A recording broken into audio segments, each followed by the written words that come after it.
Your hip consists of two main parts that fit together like a ball and socket: the femoral head at the top of the leg and the acetabulum in your pelvis. A total hip replacement is usually done when severe damage from arthritis or injury has made it difficult to perform daily activities.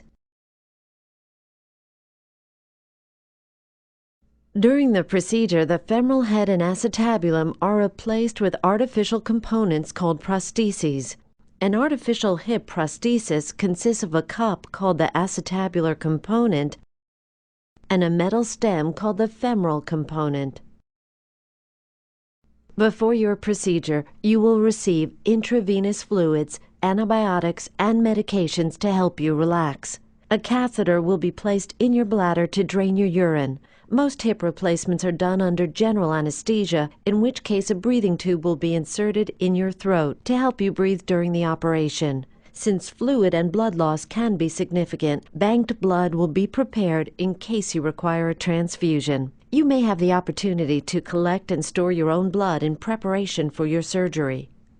Your surgeon will begin by making an incision overlying your hip, separating the muscles and ligaments to expose the joint capsule. After incising the capsule, your surgeon will dislocate the femoral head from the acetabulum.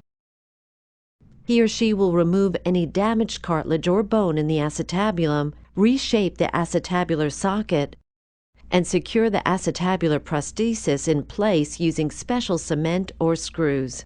Turning next to the femur, your surgeon will remove the femoral head, shape the remaining femur to fit the prosthetic stem, and secure the femoral component using cement or other techniques.